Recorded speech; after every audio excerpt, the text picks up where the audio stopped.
मोदी जी को बताइए क्या कहना चाहेंगे अब आप? उत्तराखंड अगर राज्य को कायम रखना है, सरसब्ज करना है, तो गांव को जीवित रखना होगा। गांव को उत्तराखंड राज्य शहरों में देहरादून, पौड़ी और कोटद्वार में नहीं बसता है, गांव में बसता है। इसलिए अगर उत्तराखंड राज्य को जीवित रखना है तो गांव को जीवित रखना होगा, और गांव को अगर जीवित रखना है तो कृषि को जीवित रखना होगा। कृषि के बगैर गांव जीवित नहीं रह सकते। इस समय मुफ्तखोरी ने राशन मुफ्त की मिलती गई और उससे अकर्मण्यता और मुफ्तखोरी दो रोग लग गए हैं गढ़वाल में। उसके कारण क्या हुई कि सारी जमीन लोगों ने श्रम करना छोड़ दिया। अब उसका दुष्परिणाम क्या हुआ? छितरी जोत हो गई। एक जगह तो है नहीं कहीं पर, तो छितरी जोत जब तक इकट्ठा नहीं होगी कहीं पर भी, उद्यमी कोई काम करना चाहता है उसके लिए छितरी जोत को जब तक एक जगह में चक बना के नहीं देंगे किसी रूप में, तब तक वो उद्यमी कहाँ छितरी जोत में क्या करेगा? एक खेत वहाँ है। तो जब तक छितरी जोत को संग्रह करके चौधरी चरण सिंह, ये किसान का बेटा था चौधरी चरण सिंह, जिसने आवश्यकता समझी चक रूप में भूमि की उपलब्धता आवश्यक है, इसलिए उत्तर प्रदेश काफी विकसित हो गया। तो यहाँ तो और विषम स्थितियाँ हैं कि छितरी जोत पे कई उद्यमी आ रहे हैं, कोरोना से पीड़ित हैं लोग। उद्यम मुर्गी पालन, हर बकरी पालन, उद्यम मुर्गी खाली हर छुट्टी, तो आत्मनिर्भर नहीं हो सकता जब तक उसको धरातल नहीं मिलेगा। उद्यमी को धरातल नहीं मिलेगा तब तक वो उद्यम कहाँ करेगा? कृषि विकास ही भारत का विकास है। कृषि विकास ही भारत का विकास है। और छितरी जोत में यहाँ जब तक उद्यमी को धरातल एक जगह में प्लॉट नहीं मिलेगा तब तक वो कहाँ करेगा? आसमान में थोड़ी कहीं विकास होगा, धरातल में होगा। यहाँ देखें 100% जमीन बंजर पड़ गई। तो इसी अब एक आदमी करना चाहते हैं, एक उद्यमी, तो छितरी जोत में संभव नहीं है जब तक उसको कहीं पर भी। तो हमारे दो विकल्प हम दे रहे हैं। पहला तो ये है, जमीन बंजर है, सरकार की जमीन कुछ नहीं, तो उसको अक्वायर कर लो, सरकार अक्वायर कर ले, जरूरतमंद को दे दे लीज पर, जिसको जहाँ पर जरूरत है वो दे दे।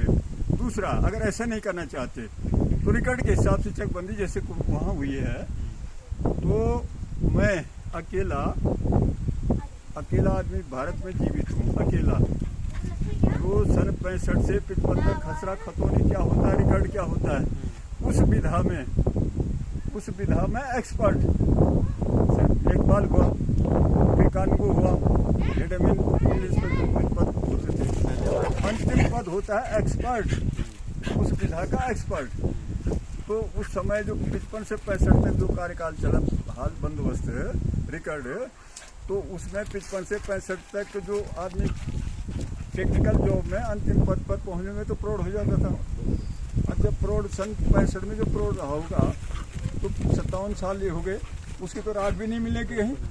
सिर्फ मैं हूँ जीवित, संयोग से मैं 23 साल की उम्र में उस पद पर पहुँच गया एक्सपर्ट, और 28 साल की उम्र में मैंने रिजाइन कर दिया।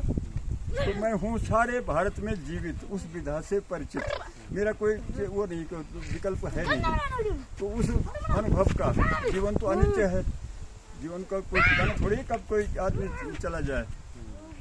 उस अनुभव को संग्रहित करने के लिए, उसका लाभ लेने के लिए मैंने एक फाइल सबमिट की है, शर्मा फार्मूला। चकबंदी कैसे अगर रिकॉर्ड के हिसाब से करनी है तो कैसे हो सकती है, तो एक शर्मा फार्मूला मैंने दिया है चकबंदी का, कैसे होगी। तो सन 17 में 7 अप्रैल 17 को मैंने सबमिट किया है राज्यपाल को, डीएम के थ्रू। फाइल ये है, अगर तुम बोले चकबंदी नहीं होती है, मैं बोल रहा हूँ ये हो सकती। 8 बजे चला गया था, 16 दिवाकर बाबू थे, हाँ कंप्यूटर रखा था उनका, और 3:30 बजे तक फाइल सब टाइप हो सके। कौन से प्रपत्र बनेंगे, कौन कैसे क्या होगा, मतलब पहाड़ों की स्थिति भिन्न है, प्लेन्स की भिन्न है। वहाँ तो भौगोलिक दशा, भौतिक दशा, प्लेन्स में जब यूपी पैटर्न पर अगर होगा चकबंदी तो नहीं, यहाँ विवाद दुनिया भर के हो जाए, क्योंकि एक खेत की भौतिक दशा, वहाँ तो भौतिक दशा पर मूल्यांकन होगा। यहाँ की भौतिक दशा और भौगोलिक दशा दोनों अलग है। भौतिक दशा ये है कि ऐसे ही खेत एक लंबे सड़क में है, ऐसे ही खेत, और ऐसे ही भौतिक दशा एक वो नीचे नाले में है, वही खेत जहाँ जाना बहुत मुश्किल है, और दोनों का मूल्यांकन एक तरफ कर देंगे, यहाँ के वाले को वहाँ दे देंगे, दुनिया भर के विवाद हो जाएंगे। इसलिए कैसे उसका एक हल हो सकता है, ये मुझसे ज्यादा जानने वाला कोई था नहीं। मैंने उसको एक फाइल सबमिट की है, शर्मा फार्मूला 7 अप्रैल 17 को। तो अगर रिकॉर्ड के हिसाब से करना है तो शर्मा फार्मूला देख लो। मैंने ये नहीं करना कि मेरी बात मानो, उसमें संशोधन कर लो। भाई जो कुछ करना है वो अच्छा, या तो भूमि एक्वायर करके जरूरतमंद को दे दो, लेकिन जब तक उद्यमी को धरातल नहीं मिलेगा, एक जगह में जमीन नहीं मिलेगी, तब तक गांव जीवित नहीं रह सकते। और कृषि जीवित नहीं रहेगी तो गांव जीवित नहीं रहेंगे, और गांव जीवित नहीं रहेंगे तो उत्तराखंड राज्य, भारत की अपनी पहचान खत्म हो जाएगी, पहचान समाप्त हो रही है। खास करके उत्तराखंड कृषि से गांव है और गांव से हमारा भारत है। है हमारी द्वितीय रक्षा पंक्ति है। आज यूक्रेन में क्या चल रहा है, जनता खड़ी हो रही है।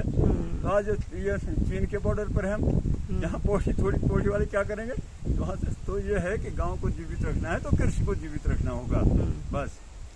चलिए, बहुत बहुत धन्यवाद आपको।